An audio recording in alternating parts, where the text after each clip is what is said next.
एक बुढ़िया थी। उसका नियम था कि प्रति रविवार को सवेरे ही स्नान आदि कर पड़ोस की गाय के गोबर से घर को लीप कर फिर भोजन तैयार कर भगवान को भोग लगा स्वयं भोजन करती थी। ऐसा व्रत करने से उसका घर धन धान्य एवं आनंद से पूर्ण था।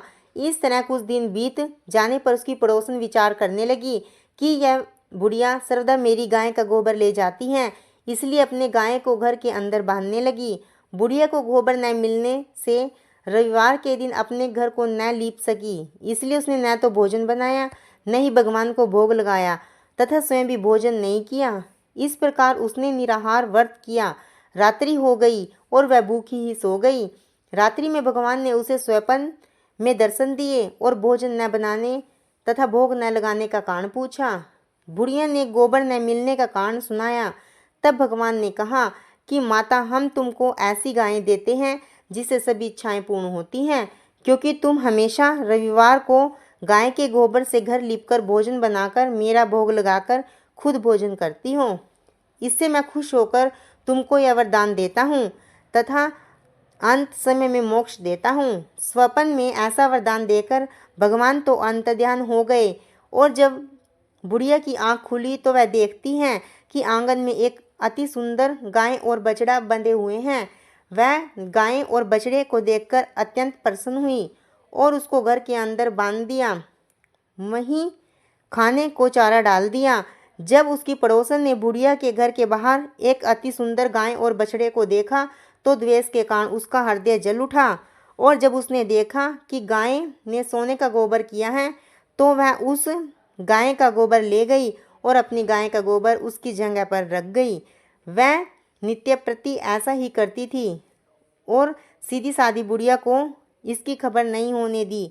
तब सर्वव्यापी ईश्वर ने सोचा कि चालाक पड़ोसन के कर्म से बुढ़िया ठगी जा रही है।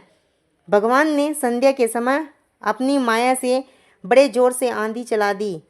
बुढ़िया ने अंधेरी के भय से अपनी गाय को घर के भीतर बांध लिया।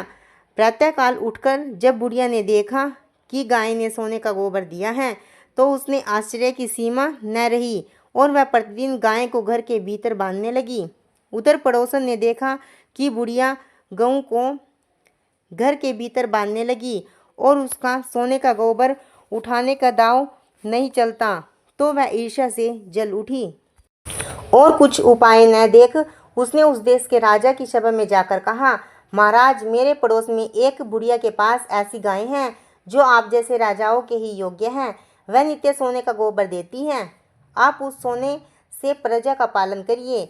वह बुढ़िया इतने सोने का क्या करेगी। राजा ने यह बात सुन अपने सैनिकों को बुढ़िया के घर से गौमाता लाने की आज्ञा दी। बुढ़िया प्रातः ईश्वर का भोग लगा भोजन ग्रहण करने ही जा रही थी कि राजा के सैनिक गाय को खोलकर ले गए।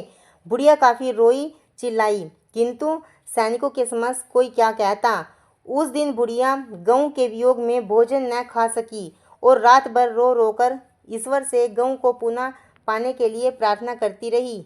उधर राजा गाय को देख बहुत प्रसन्न हुआ, लेकिन सुबह जैसे ही वह उठा सारा महल गोबर से भरा दिखाई देने लगा। राजा यह देखकर घबरा गया। भगवान ने रात्रि में राजा को स्वप्न में कहा कि राजा, गाय वृद्धा को लौटाने से ही तेरा भला है। उसने रविवार के व्रत से प्रसन्न होकर मैंने उसे गाय दी थी। प्रातः होते ही राजा ने बुढ़िया को बुलाकर बहुत से धन के साथ सम्मान सहित गाय बछड़ा लौटा दिया। उसकी पड़ोसन दुष्ट बुढ़िया को बुलाकर उचित दंड दिया। इतना करने के बाद राजा के महल से गंदगी दूर हुई। उसी दिन से राजा ने नगर वासियों को आदेश दिया कि राज्य की और अपनी समस्त मनोकामनाओं की पूर्ति के लिए रविवार का व्रत करो। व्रत करने से नगर के लोग सुखी जीवन व्यतीत करने लगे। कोई भी बीमारी तथा प्रकृति का प्रकोप उस नगर पर नहीं होता था। सारी प्रजा सुख से रहने लगी।